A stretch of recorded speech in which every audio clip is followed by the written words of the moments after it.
This video is brought to you by Squarespace. Today we're going to read your unpopular opinions about the art community, and we're going to see how controversial they are.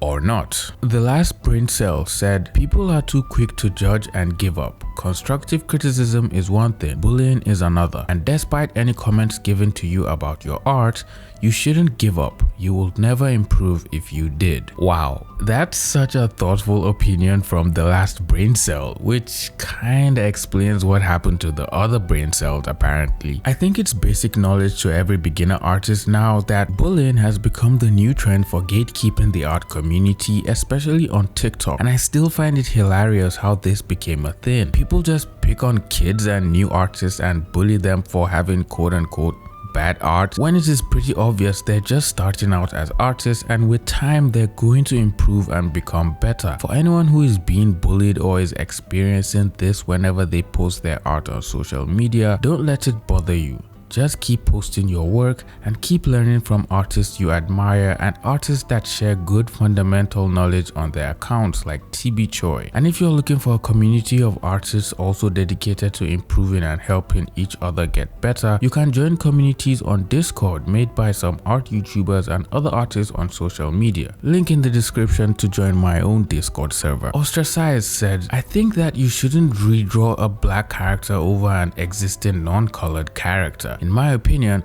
it's not doing much for representation. As a colored person myself, I would much rather a new character be drawn into a scene instead of replacing another. It sometimes gives off the impression of woke representation, regardless of the skill level. Though that might just be me. I personally don't like race swapping, so my opinion may be a bit biased, but I still think there are better ways to incorporate representation for colored people instead of just coloring a character's skin darker. And this is an opinion I share as well. I find the idea of race swapping characters just to promote representation and diversity to an audience rather false and pretentious, especially when it is repeated over and over with various characters that have been established as non-POC since forever. Although I understand the need to have POC characters play major roles in movies and cartoons, since it creates a sense of inclusivity for people like us when we see people who look just like us as main characters on the big screen. But race swapping could only work if the characters themselves have stories that are not centered around their ethnicities and skin color. Kestrel said, nobody has to improve. There's such an emphasis on becoming an industry professional as soon as you can and reach Da Vinci level arts before your 30s that I think people forget art can't just be a hobby to some people. There's nothing wrong with having art as a hobby on the side that you enjoy, and you don't have to have the drive to improve that a lot of the art community forces on people. Deep. Well, I'll speak for myself on this one. Since I once wanted to improve so I could chase a career in making art as a professional character designer or visual development artist, but now I happen to be a YouTuber and I'm not too keen on being a character designer or working in the industry anymore. Now, just because my goals changed doesn't mean I'll just stop improving with my art, because I still like to share my art and help others improve in their own art by sharing everything I've learned along the way. So you see, improving my art is still intertwined with my new goals and aspirations. So if you want to make a career out of your art, whether it is on social media as a content creator and artist or in working professionally in the industry, you still need to improve your work as you chase your goals. Now, no one is saying you have to be the best of the best, but just strive to be better than you were yesterday or last week or last month. Whatever is comfortable for you. Improve at your own pace and rest whenever you feel exhausted or lack motivation. And if art is your hobby and a means for you to free your mind and distress, by all means do so. You don't have to focus on getting better or becoming Da Vinci, since that is not your goal here. Just make sure you're having fun and enjoying what you do. Crowbird said, having one art style isn't important. Feel free to experiment as much as you want. If something sticks for a while, it sticks, but don't be afraid to mix it up. You might find new bits and pieces to attach to your default style, if that makes any sense. This is so true. I feel like everyone is so bent on chasing an art style that they forget your art style is just a reflection of your inspirations and the visual library you have built up in your memory from different artists, movies, and all sorts of things you've picked up along the way. And from time to time, it changes when you see new things you like that inspire you. So don't be so hard on yourself sticking to only one particular look to your work. Explore from time to time and have fun with it. Splendid Sai said, if people justify bad anatomy with "it's just my style," let them.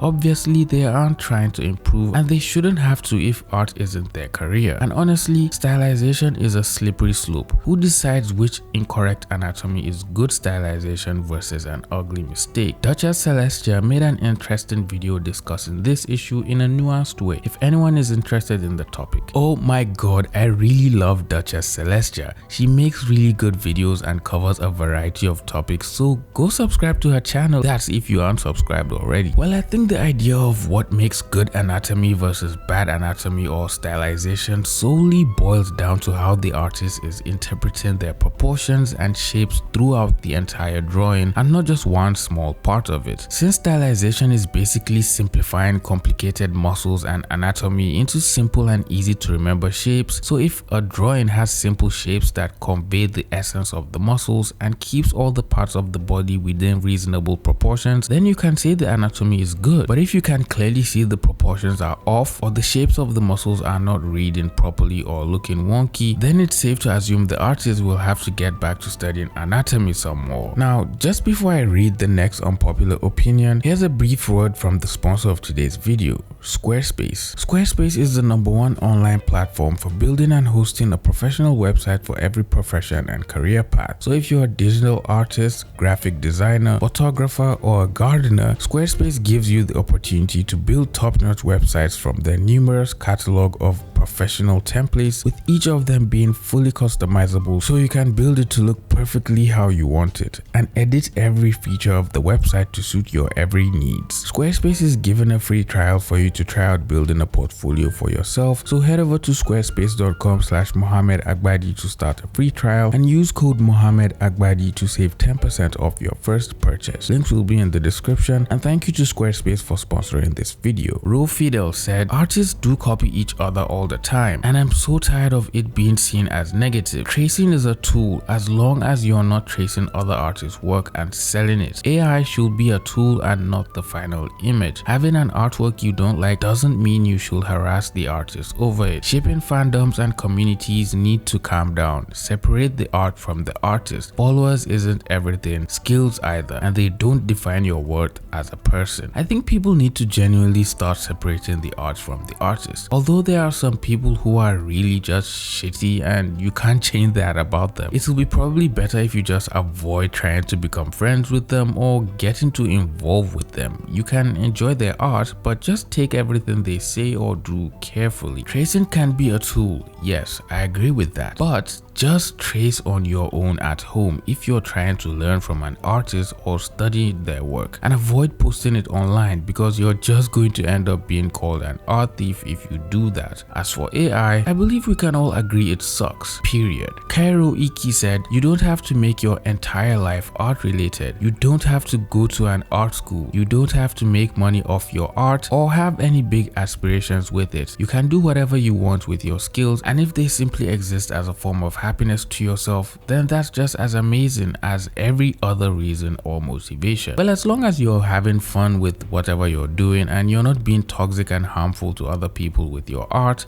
then I think we're good. Rageman said, flipping your art canvas horizontally is very important because your art needs to be as good when it's flipped. If not, the art will look awkward. Oh my god, this is so true. The worst part is I barely even do that anymore, and it truly affects my drawings, so I guess I'll have to start doing it again. Also, I don't think it's an unpopular opinion. I think people just forget to do it sometimes and then they ignore how important it is. AKA Gay said, the online art communities, notably the Fury art community, are all insanely ruthless. Even if you don't get your art made fun of, there's a dozen other cringe things to be exiled for. Traditional fan art on note notes paper or copy paper? Why would you show this to everyone? This is embarrassing. Learning how to make digital art on an iPad or tablet, expensive tech doesn't make you better at art. Making a dino mask in the Fury community, cringe shortcut. Not as cool as a fursuit. Only insecure middle schoolers make dino masks. And I'm sure there's a chunk of people that don't genuinely believe these things and simply intend them as a punchline. The disconnection from actual community is making it so much easier to insult other people without considering real life effects. Insult humor only works if everyone is playing along, otherwise it's just cruelty. Now I don't know much about the Fury fandom, so you guys need to help me out with this one. But as for everything else, you're spot on. People will judge you easily for everything you do. If you're drawing on a tablet and you're making digital art, you're getting judged. If you're making bad art, you're getting judged. If you're not making art at all, now that's even worse because you're probably judging yourself. There's no escaping being judged in the art community, so we have to learn to live with it, I guess. Shunosuke, the squishiest lawyer, said, "I'm sick of everyone turning everything into a competition. The art community is mean and toxic as hell. It's one thing to playfully compete with an artist who's slightly better than you in hopes of surpassing them since it motivates both of you. That's totally fine. But I've literally seen artists fully admit that they're actually attempting to bully other artists into quitting so that they have a higher chance of being commissioned. I haven't been able to accept critique in years because so many art communities basically turn a blind eye to bullying in critique channels and will shame the victims for not accepting critique, even if the critique was just telling you to give up on art and find a new hobby." Oh wow, that is absolutely terrible. You see, this is the first time I've heard of that happening in the art community. Bullying artists so they can give up art just because you want more commissions than them? Now that's just pushing it a little too far. I think having little friendly competitions between artists is quite helpful since it builds discipline and perseverance for both artists who are competing with each other. But from what it seems, I think this competition is now turning into an unhealthy rivalry, with both artists growing jealous of each other because of what the other artist is accomplishing. So I really wouldn't advise it, to be honest. Wakaran said, "You're allowed to be cringe and overindulgent. You don't need to be very serious when it comes to your art. If you want to draw yourself to be in your favorite anime or comic, you should. It's a way to enjoy the medium without having to be so serious all the time. Anyone tells you you're not allowed to have fun with your art or you have to draw in a certain way because then and only then will you be respected as an artist, then that person has no idea about art and doesn't want the best for you." Moho Bracketus said, "I don't need to go to school to call myself an artist. It is okay to be self-taught. You don't need to go to school to call yourself an artist or become an artist. It is okay to be self-taught.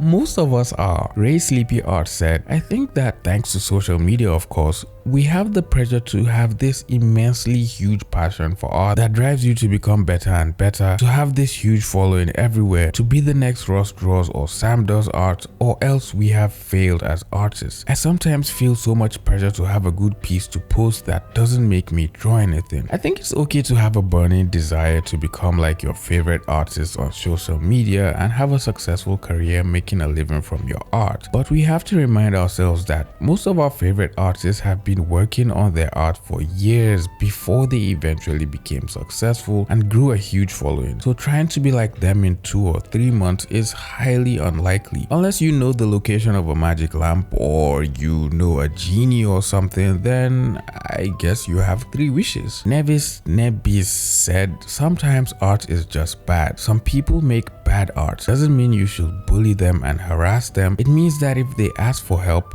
then help them so they can improve. The fact remains though, art is just bad sometimes. There's no universal rubric for good and bad art, but humans have tendencies towards certain things, and if the majority feels that a piece isn't aesthetically pleasing and doesn't effectively communicate its purpose, then yeah, bad art." I also think that people get too caught up on the idea of someone attacking them or other people, which happens all too often, to consider why art being bad is such an offensive concept. We as a community need to learn to accept that making things of a lesser quality doesn't correlate to being an individual of a lesser quality. You're a beautiful person even if your art sucks. We are all inherently beautiful people, and your skill level is not what changes that. I understand this, but the thing is, Sometimes the people trying to critique said bad art really don't even have anything of meaning to say to the artist and are more or less just looking for ways to mock the artist and laugh at their work instead of offering valuable constructive criticism. This is not always the case, but 7 times out of 10 it has become the new trend nowadays. This isn't to say that there aren't people giving good advice to artists and communities on social media, but the trolls and toxic comments are so rampant that they drown out the good decent people trying to help. Unpopular said, as a person who draws and have other artists in my friendship circle, I think artists are too humble and it's annoying. Take pride in what you make, no matter how insignificant others or you may think it is.